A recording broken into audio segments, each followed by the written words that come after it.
Shalom saudaraku yang dikasihi oleh Tuhan, kita bersyukur karena kasih dan anugerah Tuhan, kita boleh kembali menerima kebenaran firman Tuhan. Saya rindu biarlah setiap firman yang kita terima boleh menjadi berkat bagi hidup kita. Mari saudara, sebelum kita mendengarkan firman Tuhan, kita akan berdoa bersama. Bapa di surga, kami bersyukur untuk hari yang baru, untuk kesehatan kekuatan baru yang Kau berikan bagi kami. Sebentar Tuhan, kami akan menerima kebenaran firman-Mu. Mari Engkau yang berbicara bagi setiap kami Tuhan, nyatakan isi hati-Mu bagi setiap kami. Kami siap untuk dibentuk oleh kebenaran firman-Mu. Terima kasih Tuhan, di dalam nama Tuhan Yesus Kristus kami berdoa dan mengucap syukur. Haleluya, amin. Saudaraku yang terkasih, tema renungan firman pada hari ini adalah waktu Tuhan pasti yang terbaik. Saudaraku, waktu adalah sesuatu yang berharga yang kita miliki dari Tuhan. Tetapi seringkali waktu itu berlalu begitu saja tanpa kita menyadari betapa berharganya setiap waktu yang kita lalui. Saudara, bagaimana kita mengetahui bahwa setiap waktu itu sangat bernilai bagi kehidupan kita? Sebuah contoh saudara, seorang siswa yang tidak naik kelas, ia menyadari begitu berharganya waktu 1 tahun yang ia telah sia-siakan. Seorang ibu yang melahirkan bayi prematur, ia akan menyadari begitu berharganya waktu 1 bulan bagi dia. Contoh yang lain saudara, seorang editor majalah mingguan, ia tahu begitu berharganya waktu 1 minggu yang ia miliki. Contoh yang lain saudara, seorang buruh atau pekerja harian, ia juga sangat tahu begitu berharganya waktu 1 hari bagi dia. Dan contoh yang lain, seorang yang janjian dan menantikan waktu untuk bertemu, ia juga sangat tahu begitu berharganya waktu 1 jam bagi dia. Saudara, contoh yang lain, orang yang ketinggalan kereta, ia akan tahu begitu berharganya waktu 1 menit bagi hidupnya. Saudara, sudahkah kita mempergunakan waktu-waktu kita dengan bijaksana? Seringkali saudara, waktu itu berlalu begitu saja tanpa kita menghargai bahwa begitu pentingnya dan begitu berharganya waktu yang Tuhan berikan kepada kita. Saudara, pada zaman sekarang ini, manusia cenderung menginginkan segala sesuatu dengan cara yang instan. Mereka ingin mendapatkan segala sesuatu dengan cepat, tapi tidak membutuhkan waktu yang lama. Tetapi kita saudara sebagai anak-anak Tuhan, kita harus mengerti bahwa Tuhan punya waktu yang khusus bagi kita. Saudara, kita akan membaca bersama di dalam Pengkhotbah pasal 3 ayat yang pertama. Dalam Pengkhotbah pasal 3 ayat yang pertama, saya akan bacakan. Untuk segala sesuatu ada masanya, untuk apapun di bawah langit ada waktunya. Dan dalam ayat 4 dikatakan, ada waktu untuk menangis, ada waktu untuk tertawa, ada waktu untuk meratap, ada waktu untuk menari. Saudaraku, waktu terus bergulir, berputar seperti roda. Dan Tuhanlah yang mengendalikan perputaran roda itu. Tuhan ingin mengajarkan kepada kita bahwa segala sesuatu yang ada di alam semesta ini ada masanya. Semuanya ada waktunya. Dan semua yang ada di bumi ini tidak ada yang abadi kecuali kasih Tuhan kepada kita. Saudara, Tuhan tidak ingin kita berlama-lama merenungi masa lalu.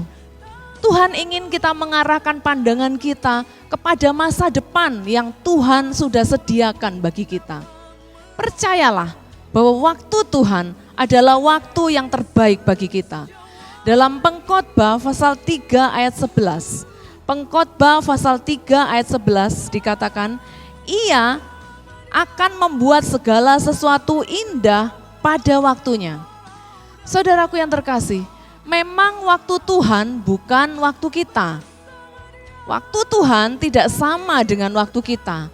Namun kita tahu bahwa waktu Tuhan adalah waktu yang terbaik. Waktu Tuhan adalah waktu yang tepat dan sempurna bagi kita. Saudaraku, kita akan belajar ada 3 jenis waktu Tuhan bagi kita. ada 3 jenis waktu Tuhan bagi kita. Yang pertama adalah waktu kronos. Saudara, waktu kronos adalah waktu yang dapat diukur dengan jam, hari, tanggal, bulan, tahun, dan sebagainya. Dan waktu ini memiliki jangka waktu, bisa jangka waktu yang pendek maupun jangka waktu yang panjang, sampai dengan puluhan atau ratusan tahun. Saudara, kronos juga merupakan suatu deretan peristiwa yang terjadi dalam hidup manusia. Itulah sebabnya kita sering mendengar sebuah istilah kata kronologi. Yang kedua saudara, adalah waktu aion.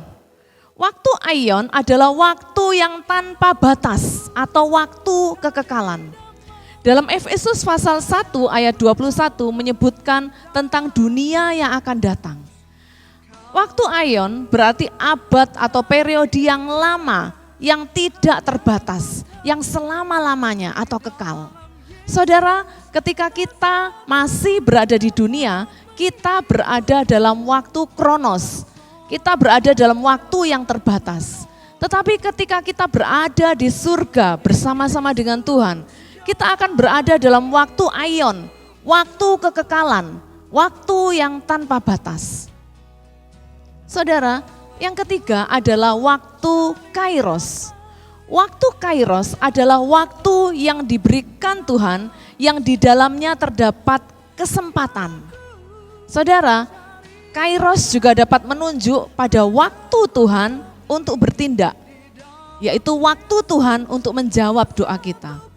Dalam Pengkhotbah pasal 3 ayat 11 dikatakan bahwa Tuhan membuat segala sesuatu indah pada waktunya. Ini berarti bahwa waktu Tuhan adalah waktu di mana Dia bertindak, Dia berkarya, dan Dia akan menjawab setiap doa-doa kita.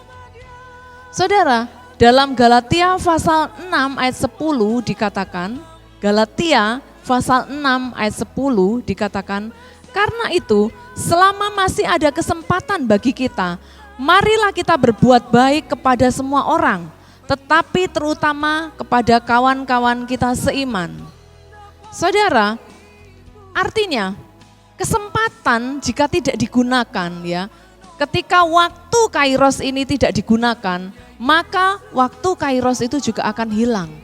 Sebab itu saudara, pergunakan setiap waktu, pergunakan setiap kesempatan yang Tuhan berikan untuk kita bisa melakukan yang terbaik.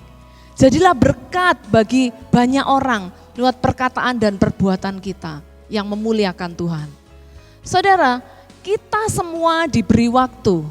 Berapa lama berlangsungnya waktu kronos kita tidak tahu, hanya Tuhan yang tahu. Karena hidup dan mati kita ada di dalam tangan Tuhan.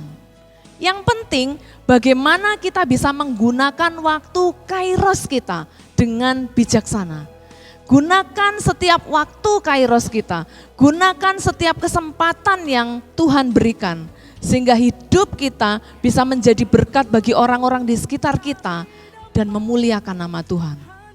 Saudara, dalam Mazmur pasal 90 ayat 12, Mazmur 90 ayat 12 dikatakan, ajarlah kami menghitung hari-hari kami sedemikian rupa, sehingga kami mempunyai hati yang bijaksana.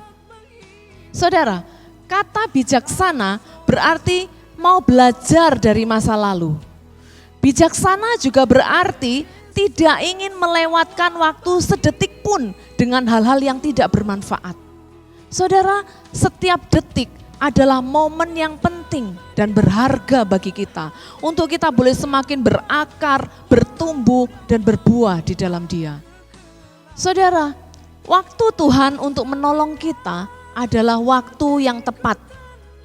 Tuhan tidak pernah terlambat untuk menolong kita dan Tuhan juga tidak pernah datang terlalu cepat.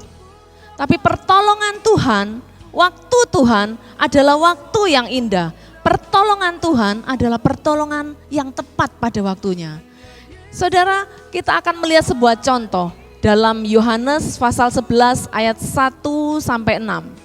Yohanes pasal 11 ayat 1 sampai 6 dikisahkan tentang satu keluarga di Betania. Dan keluarga ini terdiri dari 3 orang, yaitu Maria, Marta, dan Lazarus. Mereka adalah orang-orang yang mengasihi Tuhan. Bahkan Maria pernah meminyaki kaki Yesus dengan minyak mur dan menyekannya dengan rambutnya. Mereka sangat mengasihi Yesus dan Yesus sangat mengasihi mereka. Suatu hari saudara, mereka mengalami masalah yang sangat serius, yaitu Lazarus saudara mereka sangat parah, menderita sakit yang sangat parah. Lalu mereka mengabari Yesus dengan mengatakan, "Tuhan, dia yang engkau kasihi sakit." Dan apa respon Yesus saudara ketika mendengar kabar bahwa Lazarus itu sakit parah? Apa yang Yesus lakukan saudara? Ternyata Yesus tidak segera datang ke Betania untuk menyembuhkan Lazarus. Tetapi justru Yesus dengan sengaja tinggal 2 hari di tempat di mana dia berada. Saudara, mengapa Tuhan Yesus tidak segera datang menolong? Mungkin bagi kita, ketika kita ada dalam masalah, kita berharap Tuhan, tolong segera jawab doaku. Tuhan, tolong kami Tuhan, kami butuh pertolongan-Mu, segera datang dan segera jawab doa kami. Seringkali kita bertanya, mengapa Tuhan tidak segera menjawab doaku? Mengapa hal ini terjadi dalam hidupku? Saudara, seringkali pertanyaan-pertanyaan ini muncul dalam diri kita ketika kita mengalami masalah. Saudara, kita tahu bahwa Tuhan punya rencana yang indah di balik semua masalah yang kita alami. Sama halnya dengan kasus Lazarus. Tuhan tidak segera datang untuk menyembuhkan Lazarus. Dari sini saudara, seolah-olah Tuhan terlambat datang untuk menolong kita. Seolah-olah Tuhan terlambat datang untuk menolong Lazarus. Padahal tidak saudara. Seringkali kita tidak bisa memahami waktu Tuhan karena pemikiran kita sangat terbatas. Kadang kita berpikir bahwa Tuhan seolah-olah membiarkan kita. Kita berpikir seolah-olah Tuhan datang terlambat untuk menolong kita. Padahal sesungguhnya tidak saudara. Dalam Yohanes pasal 11 ayat 14 dikatakan, karena itu Yesus berkata dengan terus terang, Lazarus sudah mati. Saudara, menurut perhitungan manusia, Tuhan datang sudah terlambat. Bahkan saat Tuhan Yesus tiba, Lazarus sudah dikubur selama 4 hari. Saudara, kita bisa bayangkan, orang yang sudah dikubur selama 4 hari, pasti kondisinya sudah membusuk. Dan mereka semua katakan, sudah terlambat. Kenapa Tuhan Yesus datang ketika Lazarus sudah mati? Bahkan ketika mayatnya sudah membusuk. Mengapa Tuhan sepertinya seolah terlambat datang untuk menolong? Saudara, Tuhan memiliki tujuan yang indah. Kita akan melihat saudara, apa tujuan Tuhan yang mulia di balik setiap peristiwa yang kita alami. Yang pertama saudara, supaya nama Tuhan dipermuliakan. Tujuan Tuhan yang indah di balik setiap masalah yang kita alami. Yang pertama, supaya nama Tuhan dipermuliakan. Kita akan membaca dalam Yohanes pasal 11 ayat yang keempat. Yohanes pasal 11 ayat yang keempat. Dikatakan, ketika Yesus mendengar kabar itu, ia berkata, penyakit itu tidak akan membawa kematian, tetapi akan menyatakan kemuliaan Allah. Sebab oleh penyakit itu, anak Allah akan dimuliakan. Saudaraku yang terkasih, kenapa Tuhan sepertinya datang terlambat? Supaya kita bisa berkata, saya ini bukan siapa-siapa, saya tidak mampu, tetapi Tuhan yang saya sembah adalah Tuhan yang luar biasa. Melalui setiap masalah yang Tuhan izinkan kita alami, kita tahu saudara, Tuhan rindu supaya kita merasa bahwa kita ini bukan siapa-siapa. kita tidak mampu, tetapi Allah yang kita sembah, Allah yang patut dimuliakan, Allah yang memiliki kuasa yang tidak pernah terbatas. Saudara, sebab itu ketika kita berada dalam masalah, jangan menyerah saudara, karena Tuhan punya maksud yang indah di balik setiap masalah yang kita hadapi. Saudara, yang kedua, apa tujuan yang mulia di balik setiap masalah yang kita alami? Yang kedua saudara, Tuhan rindu supaya kita dapat belajar percaya. Dalam Yohanes pasal 11 ayat 15, Yohanes pasal 11 ayat 15 dikatakan, tetapi syukurlah aku tidak hadir pada waktu itu, sebab demikian lebih baik bagimu, supaya kamu dapat belajar percaya. Marilah kita pergi sekarang kepadanya. Saudara, percaya itu harus melewati proses belajar. Percaya itu bukan sekedar perasaan. Percaya adalah mengakui atau yakin bahwa sesuatu itu memang benar dan nyata. Jika kita percaya kepada Tuhan, kita akan meyakini bahwa Tuhan itu berkuasa dan apa yang Ia firmankan adalah benar.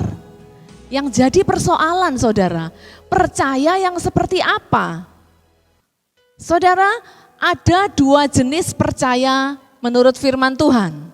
Ada dua jenis percaya menurut firman Tuhan. Yang pertama saudara, percaya bahwa sesuatu pasti terjadi. Percaya bahwa sesuatu pasti terjadi. Kita akan membuka dalam Matius pasal 8 ayat 13. Matius pasal 8 ayat 13. Ini contoh saudara tentang seorang peristiwa yang memohon kepada Yesus supaya Yesus menyembuhkan hambanya. Saudaraku yang terkasih, dalam Matius pasal 8 ayat 13 dikisahkan bahwa peristiwa di mana seorang perwira yang datang dan memohon kepada Yesus untuk menyembuhkan hambanya. Tetapi waktu itu ketika Yesus sudah mau pergi untuk menyembuhkan hambanya, si perwira ini menjawab kepada Tuhan. Saya akan bacakan, Tuhan, aku tidak layak untuk menerima Tuhan dalam rumahku. Katakan saja sepatah kata, maka hambaku itu akan sembuh. Saudaraku yang terkasih, Yesus sendiri heran dengan iman perwira itu. Dan Yesus berkata kepada dia, pulanglah dan jadilah kepadamu seperti yang kamu percaya. Dan saudara tahu, pada akhirnya hambanya itu mengalami kesembuhan. Inilah saudara yang disebut percaya bahwa sesuatu yang kita imani itu pasti terjadi. Jadilah seperti yang kamu percaya. Saudaraku, ketika kita memiliki kepercayaan, kita mengimani bahwa sesuatu itu pasti akan terjadi, maka sesuatu itu akan terjadi seperti yang kita imani. Tapi ingat saudara, sebaliknya apa yang kita takutkan itu juga akan terjadi. Jadi saudara, kekuatan percaya dan kekuatan ketakutan itu sama. Jadi kalau kita merasa takut, maka apa yang kita takutkan itu pasti akan terjadi. Tetapi ketika kita percaya dan mengimani setiap janji Tuhan, maka apa yang kita percayai itu juga pasti akan terjadi. Saudara, kita harus belajar membuang rasa takut. Dan kita mulai belajar untuk percaya pada Dia. Jika kita percaya dengan sungguh-sungguh, maka apa yang kita percaya itu pasti akan terjadi. Saudara, jenis percaya yang kedua menurut firman Tuhan. Jenis percaya yang kedua menurut firman Tuhan. Apa saudara? Yang kedua adalah percaya seolah-olah kita sudah menerimanya. Percaya seolah-olah kita sudah menerimanya. Percaya di sini adalah percaya dengan sungguh-sungguh, percaya dengan bulat, percaya sepenuhnya, 100% tanpa bimbang dan ragu. Percaya, memiliki kepercayaan dengan mutlak bahwa Yesus pasti bisa menolong kita. Yesus mengatakan dalam Markus pasal 11 ayat 24. Markus pasal 11 ayat 24 dikatakan, karena itu aku berkata kepadamu, apa saja yang kamu minta dan doakan, percayalah bahwa kamu telah menerimanya, maka hal itu akan diberikan kepadamu. Saudara, jika kita percaya dan mengimani dengan sungguh-sungguh setiap janji Tuhan, walaupun kita belum menerimanya, tapi dengan iman kita percaya seolah-olah kita sudah menerimanya, maka apa yang kita imani itu pasti akan terjadi. Saudara, apa tujuan Tuhan yang mulia di balik setiap peristiwa yang kita alami, saudara? Tuhan punya tujuan yang mulia di balik setiap masalah, setiap peristiwa yang buruk yang kita alami. Yang ketiga, saudara, supaya karakter kita terbentuk. Dalam Yohanes pasal 10 ayat 20 sampai 21 dikatakan, ketika Marta mendengar bahwa Yesus datang, ia pergi mendapatkannya. Tetapi Maria tinggal di rumah. Maka kata Marta kepada Yesus, Tuhan, sekiranya Engkau ada di sini, saudaraku pasti tidak mati. Saudara, ketika mendengar bahwa Yesus datang, Marta lari ke arah Yesus dan dia langsung mengatakan kepada Yesus, Tuhan, sekiranya Engkau ada di sini, saudaraku pasti tidak mati. Saudara, Marta adalah tipe orang yang rajin bekerja, tetapi dia tidak dekat dengan Tuhan. Sebab itu, ketika ada masalah, Marta cenderung panik. Dia buru-buru lari kepada Yesus dan menyampaikan masalahnya. Berbeda dengan Maria, saudara. Maria adalah pribadi yang dekat dengan Tuhan dan banyak meluangkan waktunya untuk berdoa. Ketika masalah datang, Maria tidak panik. Maria tidak seperti Marta yang langsung buru-buru lari ya dan menyampaikan isi hatinya kepada Yesus. Maria tetap tinggal di rumah. Dia menantikan Tuhan untuk menolong. Saudara, jika kita tidak dekat dengan Tuhan, maka respon kita ketika ada masalah adalah panik dan khawatir, saudara. Ketika kita tidak dekat dengan Tuhan, respon kita ketika ada masalah, kita merasa takut, merasa khawatir, merasa panik. Bagaimana ini ya kalau Tuhan tidak menjawab doaku? Bagaimana dengan hidupku? Bagaimana dengan masa depanku? Tetapi saudara, orang yang suka berdoa akan tetap tenang ketika ada masalah. Saudara, dalam Yohanes pasal 11 ayat 32 dikatakan, Yohanes 11 ayat 32 dikatakan, setibanya Maria di tempat Yesus berada, ia melihat dia. Tersungkurlah ia di depan kakinya dan berkata kepadanya, Tuhan, sekiranya Engkau ada di sini, saudaraku pasti tidak mati. Saudara, perkataan Maria dan Marta sama. Apa yang dikatakan Maria sama seperti apa yang dikatakan Marta. Mereka sama-sama mengatakan, Tuhan, sekiranya Engkau ada di sini, saudaraku pasti tidak mati. Tetapi apa saudara yang membedakan perkataan itu? Yang membedakan adalah respon mereka. Maria sungguh tenang. Maria memandang dirinya lemah dan Yesus adalah pribadi yang kuat. Itulah sebabnya Maria tersungkur di depan kaki Yesus dan dia mengatakan hal yang sama seperti yang Marta katakan. Tuhan, sekiranya Engkau ada di sini, saudaraku pasti tidak mati. Saudaraku yang terkasih, karena respon Maria inilah tangan Tuhan terulur, belas kasihan Tuhan terulur, dan Lazarus mengalami mujizat di mana dia dibangkitkan oleh Yesus. Demikian juga dengan kita, saudara. Ketika kita merasa bahwa diri kita lemah, kita tidak berdaya, dan kita berserah kepada Yesus, sosok pribadi yang begitu kuat, kita tersungkur dengan penuh kerendahan hati di hadapan Tuhan. Tuhan, aku rindu Tuhan. Engkau nyatakan mujizat-Mu. Aku percaya Tuhan, Engkau sanggup melakukan segala sesuatu yang tidak dapat aku lakukan. Dan kita percaya saudara, ketika kita mengimani setiap janji Tuhan, ketika kita percaya bahwa pertolongan Tuhan itu pasti datang, pertolongan Tuhan akan terulur bagi setiap kita. Miliki respon yang benar saudara, seperti Maria, dan kuasa Allah akan dinyatakan bagi setiap kita. Saudara, apa yang harus kita lakukan dalam menjalani proses Tuhan?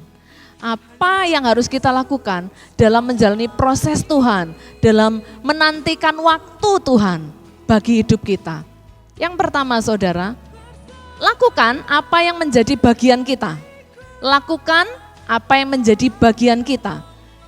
Dalam Matius pasal 25 ayat 21 dikatakan, maka kata tuannya itu kepadanya, baik sekali perbuatanmu itu, hai hambaku yang baik dan setia. Engkau telah setia dalam perkara yang kecil, aku akan memberikan kepadamu tanggung jawab dalam perkara yang besar. Masuklah dan turutlah dalam kebahagiaan Tuanmu. Saudara, apa yang kita lakukan ketika kita menjalani proses menantikan waktu Tuhan? Lakukan apa yang menjadi bagian kita. Apa yang menjadi bagian kita saudara? Apa contohnya? Kesetiaan kita dalam berdoa, merenungkan firman Tuhan, menantikan waktu Tuhan. Lakukan apa yang menjadi bagian kita dalam hal-hal yang kecil. Kerjakan apa yang menjadi bagian kita dan Tuhan akan mengerjakan apa yang menjadi bagian Tuhan, yaitu Tuhan akan datang untuk menolong kita. Yang kedua saudara, apa yang kita harus lakukan dalam menjalani proses menantikan waktu Tuhan? Yang kedua saudara, miliki respon yang benar. Miliki respon yang benar. Saudara, kita harus melihat bahwa masalah adalah sebuah kesempatan yang diizinkan Tuhan atas kita agar kuasa Allah dinyatakan dalam hidup kita. Ketika kita mengalami setiap permasalahan, itu adalah kesempatan bagi kita untuk kita bisa melihat kuasa Allah dinyatakan dalam hidup kita. Dan juga yang kedua saudara, setiap masalah yang Tuhan izinkan datang dalam hidup kita, itu untuk membentuk karakter kita, supaya kita semakin didewasakan oleh Tuhan. Miliki respon yang benar saudara, jangan pernah bersungut-sungut ketika kita mengalami masalah, karena masalah itu adalah kesempatan agar kuasa Allah dinyatakan, dan agar karakter kita semakin didewasakan. Yang ketiga saudara, apa yang harus kita lakukan dalam menjalani proses menantikan waktu Tuhan? Yang ketiga saudara, tetap kuat di dalam Tuhan. Saudara, orang yang kuat di dalam Tuhan akan mampu bertahan dalam menghadapi setiap persoalan yang ada. Orang yang kuat akan dapat meraih dan mempertahankan kemenangan yang Tuhan berikan dalam hidupnya. Untuk itu saudara, mari saat ini kita belajar percaya untuk menantikan waktu Tuhan. Karena kita tahu bahwa waktu Tuhan adalah waktu yang terbaik bagi kita. Ia menjadikan segala sesuatu indah pada waktunya. Tuhan akan menggenapi janjinya tepat pada waktunya. Tuhan tidak pernah terlambat saudara untuk menyatakan kebaikannya dalam hidup kita. Saudara, dalam menantikan waktu Tuhan, apa yang harus kita lakukan? Kerjakan apa yang menjadi bagian kita, dan Tuhan akan mengerjakan apa yang menjadi bagiannya. Miliki sikap yang benar. Lihatlah bahwa setiap masalah adalah suatu kesempatan yang Tuhan izinkan agar kuasa Allah dinyatakan dalam hidup kita. Saudara, tetaplah kuat di dalam Tuhan, tetap tekun dalam doa, tetap tenang dan percaya bahwa Tuhan akan bekerja dan karya Allah itu akan mendatangkan kebaikan bagi hidup kita. Ingat saudara bahwa waktu Tuhan bukan waktu kita, tapi kita percaya bahwa waktu Tuhan pasti yang terbaik buat kita. Saudaraku yang terkasih, demikianlah firman Tuhan saya sampaikan.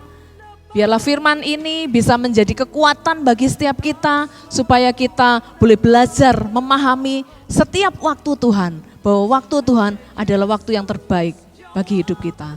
Mari kita berdoa. Terima kasih Tuhan Yesus, kami bersyukur Tuhan untuk kebenaran firman-Mu yang sudah kami terima saat ini. Tuhan, kami bersyukur Tuhan karena kami dapat menyadari bahwa waktu Tuhan bukan waktu kami. Waktu Tuhan adalah waktu yang terbaik bagi kami. Tuhan Yesus, ampuni kami Tuhan, kalau kami seringkali bersungut-sungut ketika menghadapi setiap masalah yang terjadi. Kami tahu Tuhan bahwa setiap masalah Engkau izinkan terjadi sebagai kesempatan agar kuasa Allah dinyatakan dalam hidup kami. Supaya karakter kami semakin bertumbuh, semakin didewasakan di dalam Engkau. Kami percaya Tuhan, bentuk kami melalui kebenaran firman-Mu. Ajari setiap kami Tuhan untuk menghargai setiap waktu-waktu yang Engkau berikan bagi kami Tuhan. Dan kami percaya ketika kami belajar untuk menantikan waktu-Mu Tuhan, kami tetap memiliki kepercayaan yang sungguh-sungguh dengan iman bahwa pertolongan Tuhan tidak akan pernah terlambat Tuhan. Pertolongan Tuhan pasti tepat pada waktunya. Terima kasih Tuhan Yesus untuk firman-Mu pada hari ini, dan kami percaya biarlah firman-Mu boleh berakar, bertumbuh, berbuah dalam kehidupan kami. Dan kami memiliki iman yang sungguh-sungguh dan semakin bertumbuh di dalam Engkau. Terima kasih Tuhan, di dalam nama Tuhan kami Yesus Kristus kami berdoa dan mengucap syukur. Semua yang percaya katakan amin. Saudaraku yang terkasih, dimanapun engkau berada, apapun masalah yang kau alami, percayalah dan katakan bahwa Yesus adalah satu-satunya jawaban bagi hidup kita. Tuhan Yesus memberkati. Hanya Yesus jawaban